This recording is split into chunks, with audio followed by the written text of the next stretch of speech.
आज हम ड्राफ्टिंग करने वाले हैं सिंपल प्लाजो, जिसमें हमारा फ्रंट और बैक दोनों होगा इलास्टिक। हमारा लेंथ, हिप राउंड, वेस्ट 37.50, हमारा हिप है 38, हमारी वेस्ट है 33। तो अभी पेपर के ऊपर ड्राफ्टिंग करेंगे और पेपर का साइज़ छोटा है, तो हमारा जो इंच में मेजरमेंट है उसको हम पेपर पे मार्क करेंगे सेंटीमीटर में। तो जो हमारा 1 इंच होगा वो होगा 1 सेंटीमीटर। हम स्केल से लाइन ड्रॉ करते हैं। यहाँ से हमने एक लाइन ड्रॉ किया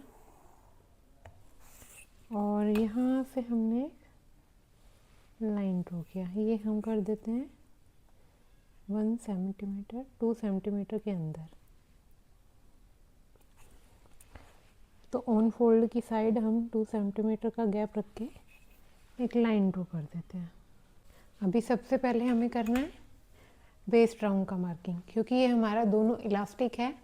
तो इलास्टिक के लिए हम वेस्ट राउंड पे हम हिप राउंड मार्क करेंगे। तो जो हमारा हिप है वो है 38 इंच। 38 इंच में हम डिवाइड करेंगे 4 से, तो हमारा आया 9.5 प्लस 1। तो हम यहाँ ऊपर की तरफ मार्क करेंगे 10.5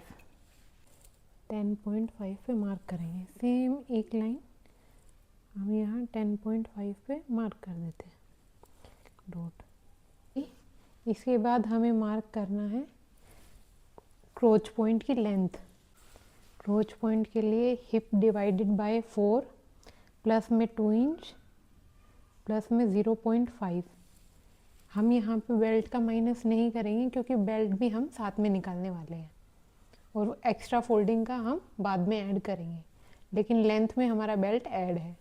तो हम 38 डिवाइड बाय 4, तो हमारा 9.5 प्लस में 2। ये सब साइज़ के लिए 2 इंच ही हम क्रोच पॉइंट की लेंथ में ऐड करेंगे और प्लस 0.5 हमारा स्टिच का, क्योंकि ऊपर की साइड हमारा बेल्ट हम अलग से नहीं लगा रहे हैं, खाली जो क्रोच पॉइंट की साइड है उधर 0.5 इंच हमारा लेंथ में स्टिच में ऐड होगा। क्रोच पॉइंट की लेंथ आ रही है 12 इंच। तो यहाँ से हम 12 इंच, जो कि हम सेंटीमीटर में मार्क करेंगे, नीचे की तरफ 12 इंच हम मार्क करते हैं। तो ये 12 इंच और यहाँ से भी 12 इंच। अभी एक स्ट्रेट लाइन ड्रॉ कर देंगे।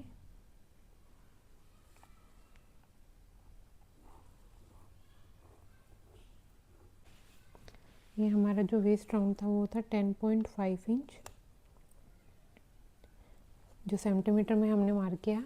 अभी क्रोच पॉइंट की साइड में 10.5 में हम प्लस करेंगे 0.75। ये सब साइज़ के लिए ये भी सेम रहेगा।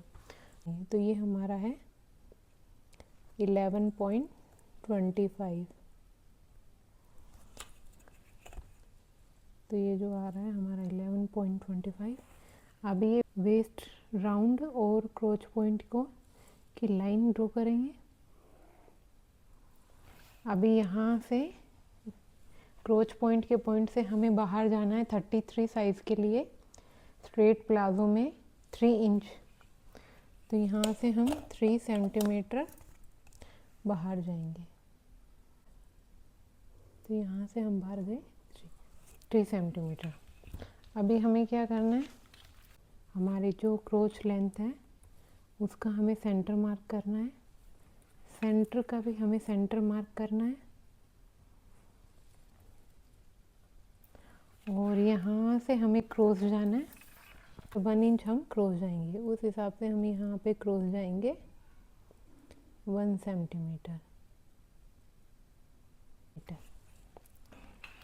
अभी हमें यहाँ से शेप ड्रॉ करना है।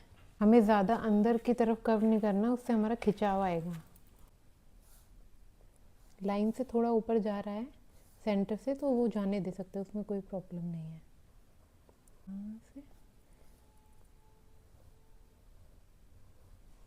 अभी तक हमने क्या किया है, एक स्ट्रेट लाइन ड्रॉ किया। स्ट्रेट लाइन से यहाँ ऑन फोल्ड की साइड भी हमने थोड़ा 1 इंच का गैप रख के यहाँ पे भी लाइन ड्रॉ किया।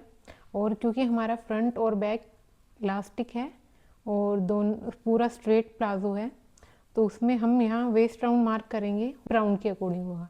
तो हमारा hip round divided by 4 plus में 1 इंच, तो हमारा हिप था 38 डिवाइडेड बाय 4 प्लस में 1 इंच। तो हमने यहाँ ऊपर मार्क किया 10.5। अभी ऊपर से ये क्रोच पॉइंट की लेंथ, तो क्रोच पॉइंट की लेंथ के लिए 33 का जो हमारा वेस्ट साइज़ है, हिप डिवाइडेड बाय 4 प्लस में 2 इंच। और अगर आप बेल्ट एक्स्ट्रा अलग से ऐड कर रहे हो तो आपको बेल्ट, जितना आपने बेल्ट रेडी रखा है वो आपको माइनस करना है। तो हमारा हिप डिवाइडेड बाय 4 प्लस में 2 इंच प्लस में स्टिचिंग, क्योंकि हम बेल्ट अलग से ऐड नहीं कर रहे हैं तो स्टिचिंग हमारा खाली क्रोच साइड में आएगा। 38 डिवाइडेड बाय 4 प्लस में 2 इंच प्लस में 0.5, तो हमारा ये टोटल लेंथ आया है हिप राउंड वेस्ट राउंड से 12 इंच। तो हम यहाँ से दोनों साइड, क्रोच की साइड और आउटर साइड दोनों 12-12 इंच एक डॉट मार्क करेंगे। फिर जो ये हमारा ऊपर हमने वेस्ट राउंड मार्क किया है 10.5, उसमें 0.75 जो सब साइज़ के लिए कंपल्सरी है ऐड करके एक यहाँ पे लाइन ड्रॉ करेंगे। लाइन को सीधा जाने देंगे और यहाँ से फिर जो ऊपर से जो हमारा वेस्ट राउंड का पॉइंट है और जो क्रोच पॉइंट की साइड हमने +75 ऐड करके मार्क किया है, उसको हम ज्वाइन करेंगे एक लाइन के थ्रू। और वहाँ से क्रोच पॉइंट की साइड हमें साइज़ के हिसाब से 33 साइज़ के हिसाब से जाना है, स्ट्रेट प्लाजो में 3 इंच। तो ये लाइन से हम यहाँ तक गए हैं 3 इंच। अभी हमें यहाँ पे शेप ड्रॉ करना है, क्रोच पॉइंट को शेप देना है। तो यहाँ हम क्रॉस जाएंगे 1 इंच साइज़ के अकॉर्डिंग, 0.1 ऊपर नीचे हो सकता है। तो ये जो हमारा क्रोच पॉइंट की लेंथ है उसका हमने सेंटर मार्क किया, सेंटर का भी सेंटर मार्क किया।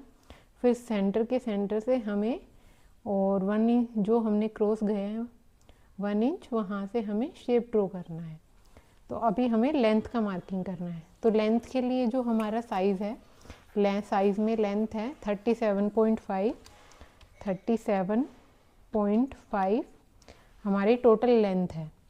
और लेंथ में हम बेल्ट अलग से ऐड नहीं कर रहे हैं, तो हमें खाली नीचे जो फोल्ड है हम वो भी अलग से ही फोल्ड करने का ऐड करेंगे। और ऊपर जो बेल्ट में फ्रंट से अंदर की तरफ हम फोल्ड करते हैं वो भी हम अलग से ऊपर फैब्रिक में लाइन ड्रॉ करेंगे।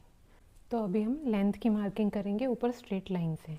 तो हमारी टोटल लेंथ जो है प्लाजो की वो 37.5 है, जिसमें हमारा बेल्ट भी साथ में है और जो नीचे फोल्डिंग है वो हम अलग से ऐड करेंगे, और जो बेल्ट में अंदर की साइड फोल्डिंग है वो भी हम अलग से हमारी लेंथ से अलग फोल्ड में ऐड करेंगे, टोटल लेंथ में बाद में ऐड करेंगे। तो हमारा कहीं भी स्टिचिंग नहीं है, लेंथ है 37.5 है और वो हमारी फुल लेंथ है। तो मुझे थोड़ी लेंथ ऊपर चाहिए रेगुलर साइज़ के लिए, तो मैं यहाँ पे लेंथ में से -1 इंच कम कर रही हूँ। तो मेरा 36.5 मेरी टोटल बेल्ट के, जो मेरी बेल्ट है उसके साथ मेरी रेडी जो लेंथ आ रही है वो 36.5 है। तो यहाँ से हम 36.5 इंच मार्क करेंगे। 36.5 ये मेरा रेगुलर प्लाजो है जिसमें फ्रंट और बैक दोनों में इलास्टिक है। तो यहाँ स्ट्रेट लाइन से हमने लेंथ मार्क किया 36.5, तो ये मेरा टोटल हो गया। अभी मुझे नीचे लेंथ से अलग अगर फोल्डिंग जितना भी रखना है वो मैं रख सकती हूँ, अगर मुझे अलग से ऐड करना है तो अभी तक हमने जो है स्ट्रेट लाइन से लेंथ का मार्किंग किया है। स्ट्रेट लाइन से नीचे हमने जितना भी फोल्ड करना है बॉटम राउंड, उतना हम अंदर की तरफ जितना फोल्ड करना है उतना हम मार्किंग अपने हिसाब से कर सकते हैं। और ऊपर की तरफ जितना हमें बेल्ट हमें रखना है उस हिसाब से हम अंदर की तरफ फोल्डिंग का एक्स्ट्रा स्टिचिंग का 1/2 इंच ऐड करके मार्क कर सकते हैं। हमारी लेंथ मार्किंग करने के बाद हमने जो क्रोच पॉइंट है और जो हमारा ये बाहर की तरफ है दोनों का सेंटर निकाला है। और सेंटर मार्क करने के बाद जितना हमारा ये इधर से सेंटर से बाहर की तरफ गैप आ रहा है वो आ रहा है हमारा 2.75, ऐसे ही 2.75 हमने बॉटम में मार्क किया और एक सेंटर लाइन ड्रॉ किया लेंथ तक। फिर हमारा जो ये मार्किंग आया है हमारा इंच के हिसाब से सेंटर से बाहर की तरफ, उसमें से हमने ½ इंच माइनस करके बॉटम राउंड में बाहर की तरफ मार्किंग किया। ये आ रहा है हमारा सेंटर से बाहर की तरफ 7.1, और 7.1 में से हम ½ इंच माइनस करेंगे तो 7.1 माइनस 0.5 तो हमारा है 6.6। तो नीचे राउंड की तरफ हमें 6.6 बाहर की तरफ मार्क करना है, और जो 6.6 है उसमें से भी हम माइनस करेंगे 6.6 में से हम माइनस करेंगे 6.6 माइनस 0.75, तो हमारा आया 5.8। तो सेंटर लाइन से अंदर क्रोच पॉइंट की साइड 5.8 हमने मार्क किया। तो यहाँ हमने ये जो गैप है ऊपर क्रोच पॉइंट में सेंटर से बाहर की तरफ, उसमें से ½ इंच माइनस करके बाहर की तरफ मार्क किया। जो वैल्यू आया उसमें से भी हमने 0.75 मार्क करके अंदर की तरफ मार्क किया। फिर ये अंदर वाली लाइन को क्रोच पॉइंट से मिला दिया, और बाहर वाली लाइन को क्रोच पॉइंट का जो हमने लाइन ड्रॉ किया था, जो सेंटर लाइन हमने वहाँ जिस पे हमने क्रिएट किया था, ये क्रोच पॉइंट की जो लाइन है नीचे वाली लाइन से यहाँ हमने मिला दिया। और अभी हमें क्या करना है, ये जो हमारा क्रोच पॉइंट का अंदर वाला साइड है, तो यहाँ से हम 0.25 हम माइनस करेंगे,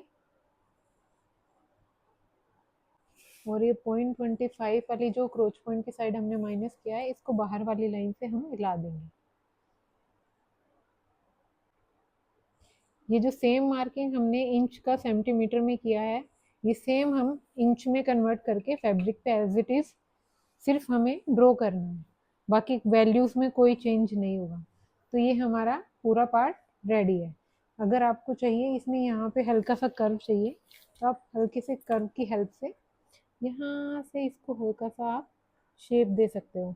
ये जो हमारे वेस्ट राउंड है और ये क्रोच पॉइंट वाली लाइन है, यहाँ से आप इसको हल्का सा ऐसे शेप दे सकते हो। ये हमारा फ्रंट पार्ट रेडी है, और लेंथ से नीचे हमने जितना फोल्डिंग का ऐड किया है, तो हम अंदर की तरफ कटिंग करने से पहले उसको फोल्ड कर देंगे। फिर हमारा जो फ्रंट जितना पार्ट है हम उसको कट कर लेंगे। अभी फ्रंट पार्ट पूरा रेडी होने के बाद अभी हमें मार्क करना है बैक पार्ट का। तो बैक पार्ट में कोई चेंज नहीं है, सिर्फ हमें एक चीज़, क्योंकि हमने इसमें दोनों साइड इलास्टिक रखा है तो हमने कहीं भी डार्ट वगैरह एक्स्ट्रा ऐड नहीं किया है। और जो हमारा वेस्ट राउंड है वो हमने हिप राउंड के अकॉर्डिंग लिया, फ्रंट और बैक दोनों में सेम रहेगा। अभी हमें सबसे पहले चेक क्या करना है, तो अभी ये जो मेरे हिप सेंटर का जो गैप है वो आ रहा है 11 से 0.1 कम, तो ये मेरा वन साइड है। अगर मैं इसको 11 काउंट करती हूँ तो 11 मल्टीप्लाई बाई 4, तो मेरा आ गया 44। क्योंकि 11 मेरा वन साइड है, 11 मेरा दूसरी साइड है, ऐसे ही बैक का 11 प्लस 11 मेरा आया 22 प्लस 22 मेरा बैक साइड का, तो मेरा आ रहा है टोटल 44 जो मेरा हिप राउंड है। और जो मेरा एग्जैक्ट हिप राउंड है वो है मेरा 38, तो 44 में से हम 38 माइनस करते हैं, तो मेरा आ रहा है 6 इंच गैप। लेकिन मेरा यहाँ ½ इंच यहाँ स्टिचिंग में जाएगा, ½ इंच मेरा यहाँ स्टिचिंग में जाएगा, तो 1 इंच मेरा यहाँ स्टिचिंग में गया, 1 इंच यहाँ स्टिचिंग में गया। सेम ऐसे ही बैक साइड में हमारा जो है ½ इंच हमारा क्रोच पॉइंट की साइड स्टिचिंग में जाएगा, और यहाँ पे हमारा ½ इंच हमारा साइड में जाएगा, तो टोटल 1 इंच और बैक साइड का सेम 1 इंच 4 इंच। तो यहाँ पे माइनस हम 6 में से करते हैं 4 इंच माइनस जो मेरा स्टिचिंग में जा रहा है, तो मेरे को हिप राउंड से एक्स्ट्रा जो है 2 इंच लूजिंग मिल रहा है। तो अगर आपको ये लूजिंग यहाँ पे नहीं मिल रहा है, एग्जैक्ट आपका हिप है जितना उतना ही आ रहा है स्टिचिंग के साथ, तो वो आपका कम है, तो वो आपको पहनने में नहीं आएगा। अगर आपका स्टिचिंग के बाद जितना हिप राउंड है उतना ही आ रहा है यहाँ पे सेंटर में, तो आपको बिल्कुल प्रॉपर फिट आएगा। उस सिचुएशन में आपको ये कंफर्टेबल नहीं होगा। आप जब तक खड़े हो उसको पहन सकते हो, लेकिन बैठते वक्त आप नहीं बैठ पाओगे, वो फैब्रिक में यहाँ पे हिप राउंड की तरफ खिंचा हुआ आएगा। हमारा जो हिप राउंड में 2 इंच कम से कम लूजिंग होना चाहिए। अगर हमारा 2 इंच लूजिंग यहाँ पे सेंटर में नहीं है, तो बैक साइड में हमें सिर्फ यहाँ पे थोड़ा एक्स्ट्रा, अगर हमारा 1 और 2 इंच है उस हिसाब से हम एक्स्ट्रा 1 इंच, हाफ इंच यहाँ बाहर की तरफ पॉइंट लेके ये ऊपर के पॉइंट से यहाँ पे शेप ले जा सकते हैं और उसी शेप से हम ये बॉटम राउंड की शेप तक एक लाइन ड्रॉ कर सकते हैं। तो ऐसे हम पूरा प्रॉपर हमारा फिनिशिंग के साथ हमारा कंफर्टेबल रेगुलर प्लाजो रेडी है। इसमें कोई चेंज नहीं करना है। अभी हमें जब कटिंग करना है तो ये नीचे वाला पार्ट जितना फोल्डिंग रखा है पहले उसको फोल्ड करेंगे, उसके बाद पहले हम फ्रंट वाले की ड्राफ्ट कटिंग करेंगे। ये जो लाइन जा रही है ये हमारा पूरा सेम रहेगा, सिर्फ फ्रंट में हमारा जो ये हमने क्रॉस लाइन ड्रॉ किया है ऊपर वेस्ट की तरफ, ये हमारा इधर से कट होगा, बाकी जो हमारे अंदर की तरफ लाइन जा रही थी वही रहेगा। बाकी अगर आपने एक्स्ट्रा लूजिंग नहीं ऐड किया है बैक साइड में तो आप सेम सिर्फ ये लाइन डाउन नहीं करोगे, ऊपर स्ट्रेट लाइन से बैक की साइड बाहर की तरफ सेम ऐसे ही आपको पूरा ड्रॉ करना है। तो फाइनल ड्राफ्टिंग फैब्रिक के ऊपर कटिंग हम नेक्स्ट वाली क्लास में सीखें।